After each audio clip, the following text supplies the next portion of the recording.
kita lanjutkan materi kita ya, perancangan basis data dengan PostgreSQL ya, studi kasus sistem informasi penggajian yang nantinya akan kita lanjutkan dengan program Microsoft Access ya. Oke, di pertemuan sebelumnya kita sudah membuat dua tabel, yaitu tabel bagian dan jabatan ya. Nah, di sini saya akan coba buka dulu ya tabel ini, kita lihat strukturnya. Nah, di sini kita lihat strukturnya, yaitu ada 1 2 3 4 5 6 7 ya, ada 7. Nah, struktur ini akan saya coba untuk rubah ya.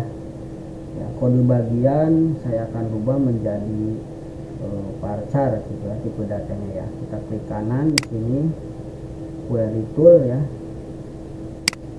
Nah, di sini ada query tool. Nah, saya coba akan buat perubahan ya. Alter ya, tabel bagian ya, tabel bagian, enter ya. Saya akan rubah tipe datanya ya, jadi alter kolom ya, kolom. Nah, ini yang pertama yang akan saya rubah adalah kode bagian ya, kode bagian ya. Tipe datanya saya rubah ya, tipenya menjadi varchar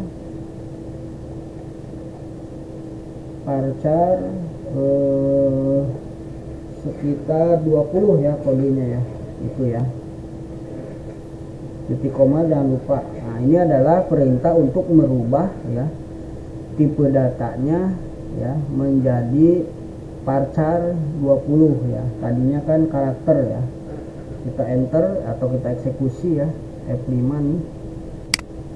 Nah, ini sukses ya. Coba kita lihat di sini, di refresh dulu ya. Nah, ini ya. Nah, ini sudah berubah, berhasil ya. Dan selanjutnya akan saya rubah lagi namanya ya, nama bagian, nama bagian ya, nama bagian. Nah, ini nama bagian itu kita akan rubah menjadi 50 ya, tipe datanya varchar. Kita klik OK. Nah, ini sudah berubah ya.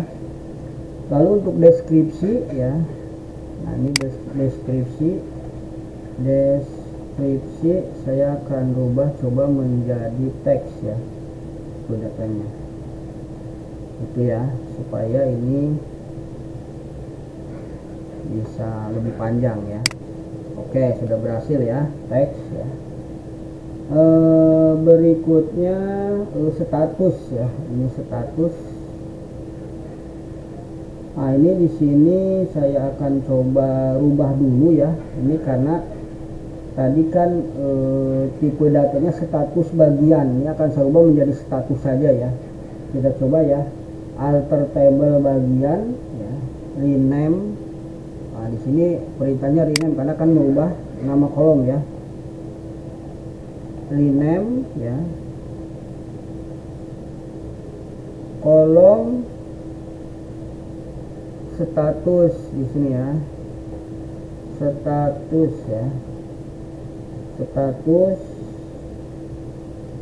bagian saya akan rubah menjadi bagian saja, akan merubah menjadi status saja.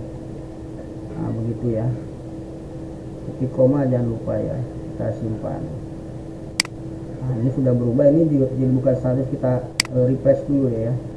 Nah, ini udah status ya, sudah bukan status bagian tapi sudah status ya. Lalu akan saya rubah juga untuk tipe data ya.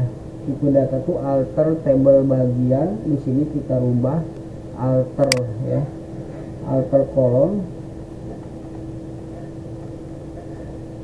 alter kolom. Nah, ini kolom apa yang akan kita rubah? Nah, ini yang akan kita rubah itu adalah kolom creative ya, creative add. Nah, ini akan kita rubah tipe datanya menjadi, oh salah nih tulisannya ya, kolom ya, created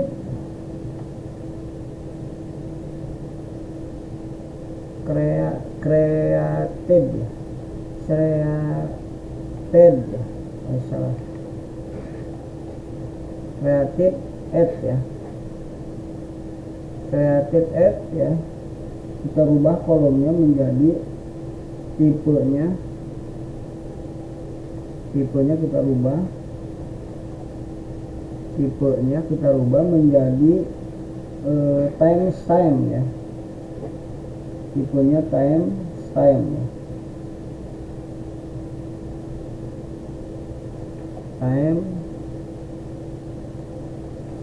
ya, times time ya.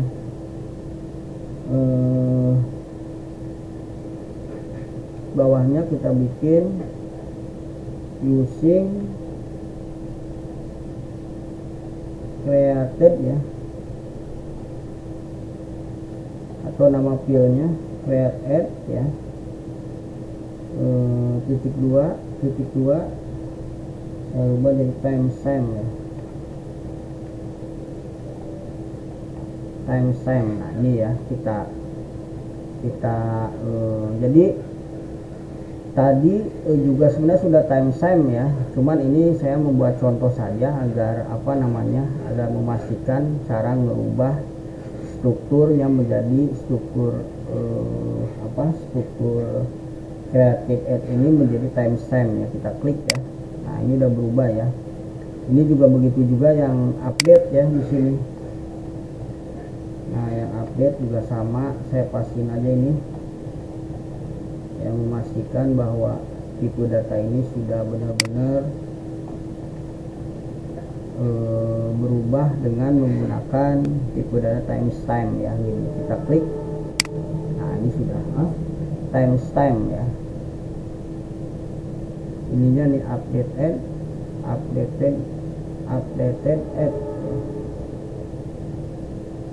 Updated ya. Oh update bukan updated ya, update nggak pakai ini, nggak pakai update ya.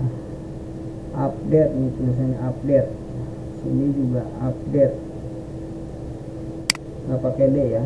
Nah, kita klik oke. Nah ini supaya ini ada D nya, kita rubah strukturnya ya, struktur kolomnya. Nah berarti perintahnya alter table bagian ya, di sini diganti jadi rename ya, rename kolom ya, rename kolom update ya, update ya gitu ya. Terus update kolom update ya, update add nggak pakai ini ya, update add menjadi ya to updated, jadi updated add ya itu ya. Jadi dari tadi update menjadi updated add, kita klik ya. Nah ini berubah, kita lihat sini ya, di refresh dulu. Nah ini udah berubah ya. Jadi begitu ya perintah-perintah untuk merubah struktur ya, terkait mengenai bagaimana cara nanti menginput data ya. Mungkin saya di sini punya contoh buat input datanya ya, nih ya, saya sudah siapkan nih input data bagian nih. Nah ini kita coba masukkan ke SQL-nya ya, copy ya, masukkan ke sini. Nah di sini kita buatkan klik kanan query tool ya. Nah di sini kita copy nih. Nah ini perintahnya itu ya, insert into bagian, ini di insert into bagian, ini kode bagian ya, nama bagian yang kita isi, deskripsi sama status ya. Kalau yang created sama update nya ini nggak perlu kita isi. Kenapa? Karena dia automatically akan mengisi, karena tipe datanya times time ya gitu. Jadi yang kita isi ini juga ID bagian nggak perlu kita isi. Kenapa? Karena dia itu adalah auto number ya. Jadi yang diisi adalah kode bagian, nama bagian, deskripsi dan status. Nah Perintahnya insert into bagian, ya dijelaskan dulu sini nama filenya, baru value di sini valuesnya, baru masukin buka kurung tutup kurung ya. Nah, ini koma ya, satu baris. Kalau terakhir di titik koma ya, berarti Anda kalau mengisi 3 ya, berarti 3 kali ini baru titik koma. Kalau saya ini isi 10 ya sebagai contoh ya, supaya nanti ada isi datanya gitu ya. Kita klik aja di sini atau F5 ya. Nah, di sini kalau kita lihat ya, klik kanan atau saya lihat di sini di bagian klik kanan ya, view edit data. Nah, ini datanya harusnya sudah masuk tuh ya. Jadi sudah ada data kurang lebih 10 ya. Gitu ya. Nah, ini status isi datanya ya. Ini timestamp-nya kenapa 0000 ini nih? Karena ini nggak muat ya kemarin tipe datanya ya. Oke, nanti kita perbaiki, nggak ada masalah ya. Atau nanti kita buatkan dulu gampang ya. Yang penting ini data sudah kita isi ya.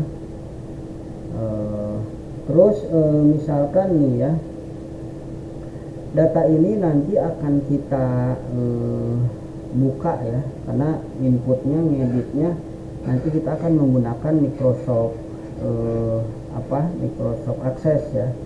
Jadi kita harus buatkan dulu yang namanya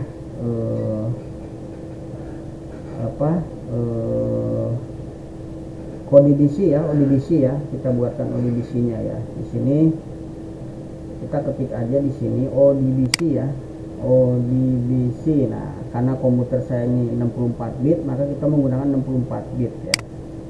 Nah, kita di sini diklik sistem. Nah, ya. Di sini add ya. Nah, kita di sini karena ini menggunakan Postgre ya, maka di sini kita yang menggunakan Postgre Unicode 64. Nah, kalau misalkan Anda belum ada Postgre Unicode 64-nya, Anda silahkan download namanya konektor ODBC Postgre SQL ya. Silahkan download, diinstal. Nanti akan ada di sini ya Postgre-nya ya, kira-kira gitu. Kita klik dulu finish ya.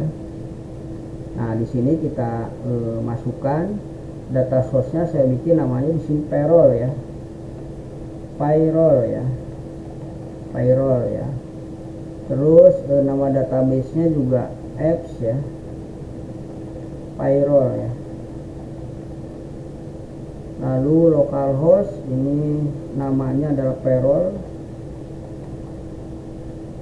Lalu database-nya oke, passwordnya. Nah, payroll ini usernya tadi kita bikin payroll kan ya. Nama usernya tadi yang di Postgre ini kita lihat. Nah, yang di sini ini adalah kita membuat loginnya namanya payroll ya, payroll benar ya. Nah, ini kita bikin payroll ya. Lalu passwordnya tadi dibuat password atau tidak itu ya. Kita coba tes dulu ya. Nah, ini belum passwordnya ya. Coba kita cek di sini. Passwordnya sudah diisi belum ya? Properties, initial. Nah, ini passwordnya belum kita isi dulu passwordnya ya. Oke, di sini passwordnya sudah masuk ya. Kita klik simpan. Nah, baru kita refresh dulu ya sini ya. Lalu masukkan ke sini, masukkan passwordnya, tes. Nah, ini sukses kan ya, kita klik OK. Oke, kita simpan. Nah, kita sudah membuat namanya payroll ya, payroll dari Postgre SQL. Kita OK ya. Kita buka Microsoft Access-nya ya. Nah, aksesnya kita buka ya. Nah, kita pilih satu database, kita buatkan di sini namanya, saya taruh di depan aja ya. Ini udah ada payroll, di sini kita namanya penggajian ya. Penggajian, atau mungkin di sini ya, saya buat di dokumen kali ya. Nah, saya bikin di dokumen namanya penggajian ya. Oke. Atau jangan di dokumen, sebentar kita buatkan dulu dari desktop. Di sini saya buatkan satu namanya Postgre ya. saya taruh di sini di PostgreSQL aja ya. Kita taruh di PostgreSQL ya, di depan extract PostgreSQL, namanya penggajian ya. Oke, create.